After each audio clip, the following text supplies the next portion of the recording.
안녕하세요. IP 매그나 변리사 정연영입니다.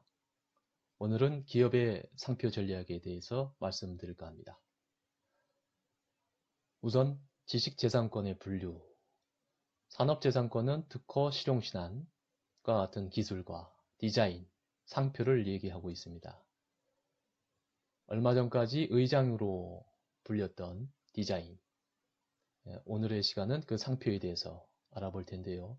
상표는 이제 문자, 기호, 도형, 입체적 형상, 색채의 결합을 우리가 상표라고 얘기를 하고 있습니다. 저작권은 지식재산권의 한 종류인데요. 저작인격권, 저작재산권, 저작인접권 등을 얘기하고 있습니다. 지식재산권 혹은 지적재산권이라고 불리고 있습니다. 얼마 전에 제가 그 동네를 한 바퀴 돌았는데요. 간판을 유심히 보니까 이부 노래방, 허준 부동산 이런 이름이 가능할까요? 허준, 이부. 네, 상표라는 것은 상품을 생산, 가공, 증명, 판매하는 것을 업으로 영위하는 자가 자기의 업무와 관련된 상품을 타인의 상품과 식별할 수 있도록 하기 위해서 사용하는 기호 문자, 도형 이들을 결합하고 또 설정 등록 이후에 10년 동안 보장을 해주는 그러한 것을 우리가 특허청에서 출원을 해서 등록을 받게 됩니다. 이와 달리 상호라는 것은 상인이 영업활동을 위해서 자기를 표시한다. 그리고 사용하는 명칭으로 영업상의 신용유지, 해당국의 해당 지역 관할, 상업등기소에서 등록을 받을 수 있겠습니다. 그래서 이것은 영업이 종료할 때까지 차별적인 디자인 적용은 불가합니다. 그대로, 상호 그대로, 문자 그대로. 그러한 그 제한적인 사용을 받습니다. 예를 들어 서울에서 좋은 상호를 발견을 했습니다. 그러면 부산에서 가능할까요? 네, 가능합니다. 부산에서 그와 반대로 좋은 상호가 있습니다. 저 간판 보니까 괜찮다 싶어서 대전에서 똑같은 간판으로 사용을 합니다. 상호만 돼 있다면 가능하지요. 상표로 돼 있다면 전국을 다 커버할 수 있죠. 네, 물론 해외에 나갈 땐 또 해외에서 별도로 받아야 되겠습니다. 속지주의 원칙입니다. 그래서 상품의 경우에는 1류에서 34류까지 그리고 업종별로는 35류에서 45류까지 서비스표라고도 하는데요. 네. 허니버터 사건에 대해서 말씀드릴까 합니다. 해태에서는 허니버터 칩, 또 길림양행에서는 허니버터 아몬드, 먹어본에서는 허니버터 아몬드라는 상표를 각각 출원을 해서 허니버터 칩과 허니버터 아몬드는 등록을 받았고 허니버터 아몬드는 등록을 못 받았습니다. 그래서 세 번째 시도한 이 허니버터 아몬드의 경우에는 상표권 무효심판 청구를 했어요. 두 번째의 허니버터 아몬드에 대해서 이 허니버터 아몬드라는 것은 허니버터 칩이 있는데 어떻게 허니버터 아몬드를 등록을 내줄 수 있느냐? 무효감이다. 1심에서는 지정상품, 아까 말씀드렸죠? 상표의 류가 나눠지고 그 안에 지정상품이 있습니다. 와 관련해서 원재료 등을 보통으로 사용하는 방법으로 표시한 것도 아니고 누구 업무의 상표인가 식별할 수 없는 표장이라고 볼 수 없다. 식별할 수 있지 않느냐? 허니버터칩과 허니 아몬드에 대해서. 2심 법원, 특허 법원에서는 다음과 같이 신결 취소 소송에서 말합니다. 허니버터칩이라는 것은 꿀과 버터가 포함된 감자칩을 얘기하고 허니버터 아몬드라는 것은 꿀과 버터가 포함된 아몬드 이기 때문에 호칭이 다르고 관념도 다르다. 예, 그 후에 혜태에서는 허니버터 칩을 이렇게 출원을 했지요.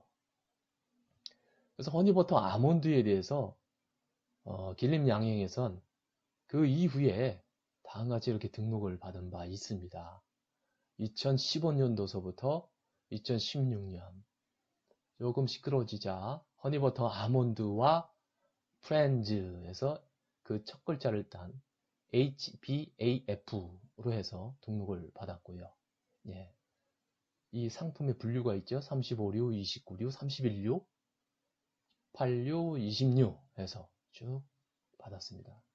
뿐만 아니라 혜태에서는 허니버터 칩 해서 16류, 06류, 15류 해서 쭉 받았습니다.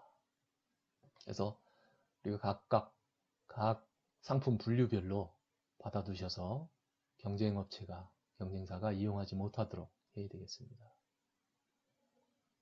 자, 이러한 같은 상품 분류에 대한 분류별로 해서 우리가 상표를 찾아볼 수 있겠습니다. 예를 들어서 국문에 신발을 이렇게 넣게 되면요. 그 신발에 관련된 분류가 나오게 되겠죠. 네.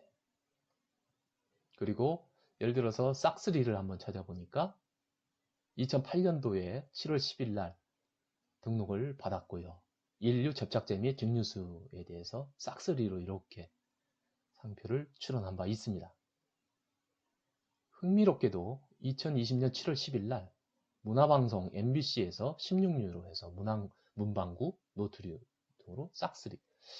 왜 이 안에다가 검은색과 파란색, 빨간색, 초록색으로 이렇게 문자를 썼을까요?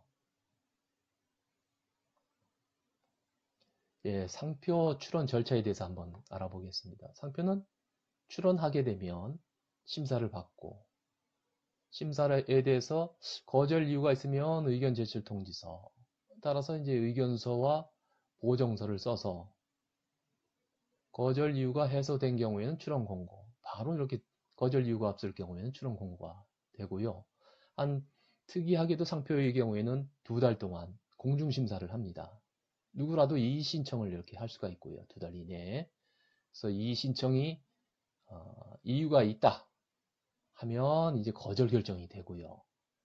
잘 보십시오. 출원 공고가 됐다가 이의 신청에 의해서 거절이 될 수도 있고 그대로 유지가 돼서 이유 없다. 그래서 이제 등록 결정을 받아서 등록에 이를 수도 있습니다. 대부분 이렇게 등록을 받을 수 있도록 해야 되겠죠. 자, 상표에 여러 출원 제도가 있는데요. 우선 1상표에 대해서 1출원 제도입니다. 그래서 1상표에 대해서 다류 1출원은 가능하다.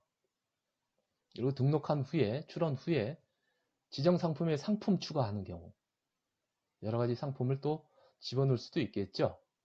그 지정 상품에 추가 등록이 가능합니다. 단 동일인과 동일 상표에 대해서 존속기간이 갱신 등록 신청을 할 수가 있어요. 그래서 등록받고 10년 동안 썼는데 그 이후에 안 된다? 아닙니다. 또 갱신료를 내게 되면 계속 갱신할 수가 있겠죠. 그래서 반영구적이라고 볼 수 있는 거죠.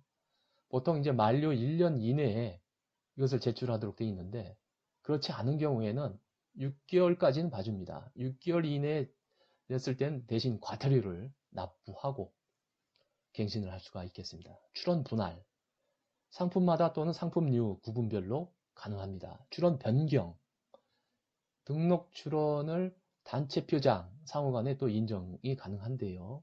지리적 표시 단체 표장, 영덕 대게처럼 그런 혹은 업무 표장, 출원에 대해서는 서로 출원 변경이 불가능합니다. 출원 공고가 되면 그때서부터 이제 상대 경쟁사에 경고장을 발송할 수가 있겠습니다.